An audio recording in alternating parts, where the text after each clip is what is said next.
इस वीडियो में परमाणु की संरचना के बारे में देखने वाले हैं कि एग्जाम से रिलेटिव क्वेश्चन कितने बनते हैं और जैसे बेसिक नॉलेज के क्वेश्चन कितने बनते हैं इसमें, उस अनुसार मैं आपको करके दिखाऊंगा क्योंकि मैंने पहले पढ़ रखा है। तो चलिए साथ साथ में आपको दिखाता रहूँगा पूरा, अगर आपको पढ़ना है। और जो मैंने इम्पोर्टेंट लगे मैंने पिक किए हैं, ठीक है।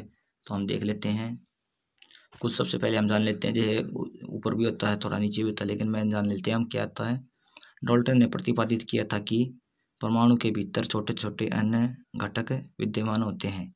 इस अध्याय में कणों और परमाणु के विभिन्न प्रकार के मॉडल के बारे में पढ़ेंगे, जिनमें यह पता लग चलता है कि ये कण परमाणु के भीतर किस प्रकार व्यवस्थित हैं। जैसे वो परमाणु किस प्रकार व्यवस्थित रहते हैं, जैसे प्रोटॉन, न्यूट्रॉन, ये सब इलेक्ट्रॉन किस प्रकार से रहते हैं। तो इसमें देखते हैं, दो परमाणु को आपस में रगड़ने से उनमें विद्युत आवेश आ जाता है। तो दो परमाणु को रगड़ते तो विद्युत आवेश आ जाता है। एक बेसिक नॉलेज के ही है। सामान्य इलेक्ट्रॉन को ई से करते हैं प्रतिपादित, और प्रोटॉन को +p द्वारा दर्शाया जाता है। तो ये भी बेसिक नॉलेज है वैसे। चलो अगले पेज पर चलते हैं। ऐसा माना गया कि परमाणु प्रोटॉन और इलेक्ट्रॉन से बने होते हैं, ठीक है। और प्रोटॉन परमाणु के सबसे भीतरी भाग में होते हैं। प्रोटॉन भीतरी भाग में होते हैं सबसे। थोड़ा बेसिक नॉलेज का है। इलेक्ट्रॉन को आसानी से निकाला जा सकता है, लेकिन प्रोटॉनों को नहीं निकाला जा सकता। बेसिक नॉलेज से अनुसार ये। आगे चलते हैं, हम देख लेते हैं। परमाणु अविभाज्य और अविनाशीय था। देखो, इलेक्ट्रॉन की खोज की थी जे थॉमसन ने। तो ये देख लेना आप, वैज्ञानिक के बारे में पढ़ लेना रोक के वीडियो। परमाणु धन आवेशित गोले का बना होता है और इलेक्ट्रॉन उसमें धसे होते हैं, ठीक है। अगले पेज पर चलते हैं। इसमें ज़्यादा इंपॉर्टेंट नहीं, इंपॉर्टेंट इसमें 2-3 क्वेश्चन बनते हैं। जैसे हमारे कॉम्पिटिटिव एग्जाम में पूछा जाता है कि प्रोटॉन और इलेक्ट्रॉन की खोज किसने की थी, इस प्रकार से। और ज़्यादा इसमें बनते नहीं, फिर भी हम देख लेते हैं जो मेन रहते हैं। जैसे रदरफोर्ड है। रदरफोर्ड ने क्या किया था, परमाणु के नाभिक की खोज के लिए ये बहुत प्रसिद्ध हुए। 1908 में उनको नोबेल पुरस्कार मिला था। तो नोबेल पुरस्कार मिला था इन्हें, रदरफोर्ड ने, परमाणु नाभिक की खोज में। सोने की परत का परीक्षण किया था कि सोने की परत के बारे में, लेकिन ज़्यादा इम्पोर्टेंट नहीं, इसलिए मैंने छोड़ दिया था इसे। चलो आगे चलते हैं।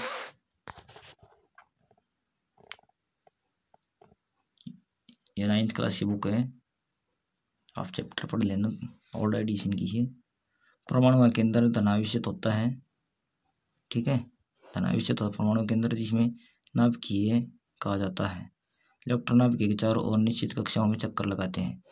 इलेक्ट्रॉन चक्कर लगाते हैं। चलो आगे चलते हैं। नेक्स्ट पेज पे चलते हैं।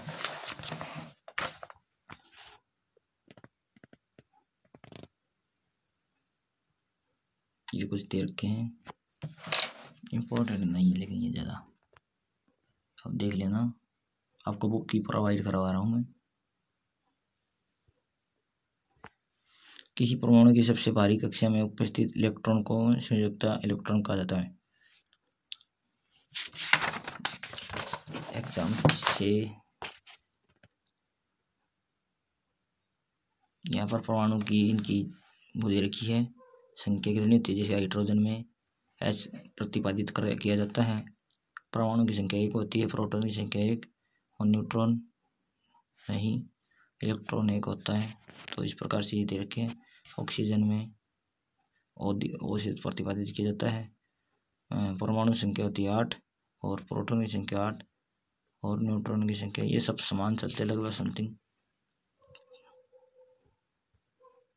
कुछ में ज़्यादा कम होते हैं। हम जानते हैं कि परमाणु के नाभिक में प्रोटॉन विद्यमान होते हैं। नाभिक में प्रोटॉन विद्यमान होते हैं।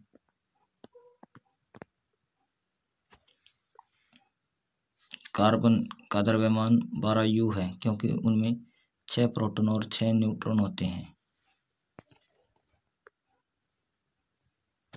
चलो आगे चलते हैं नेक्स्ट पेज पे।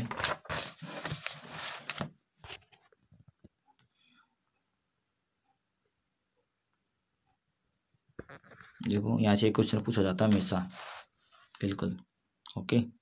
तो इसे देख लेते हैं हम। इलेक्ट्रॉन और प्रोटॉन की खोज क्रमश जे थॉमसन और ई गोल्डस्टीन ने की थी। तो ये क्वेश्चन पूछा जाता है, इलेक्ट्रॉन और प्रोटॉन की खोज किसने की थी। और जे थॉमसन ने यह प्रस्तावित किया था कि इलेक्ट्रॉन धनात्मक गोले में दशे होते हैं। तो ये क्वेश्चन एग्जाम में पूछा जाता है, इसको आप ध्यान कर लेना और सीख लेना। चलो आगे चलते हैं। यहीं से एक क्वेश्चन था वो इम्पोर्टेंट बहुत ज़्यादा, वही पूछा जाता है एग्जाम में। यहाँ पर अध्याय से क्वेश्चन आ जाते हैं। तो ये पास अध्याय ज़्यादा लंबा नहीं था, तो ये सब खत्म हो जाता है यहाँ पर। अगले चैप्टर के बारे में पढ़ने वाले जीवाश्म की मौलिक इकाई। तो हमारे 4 चैप्टर कंप्लीट हो गए हैं, लेकिन ये क्वेश्चन ये इंपॉर्टेंट रहता है यहाँ पर, और ज़्यादा इसमें कोई इंपॉर्टेंट नहीं रहता है। अगर वीडियो अच्छी लगे तो वीडियो को लाइक कर देना।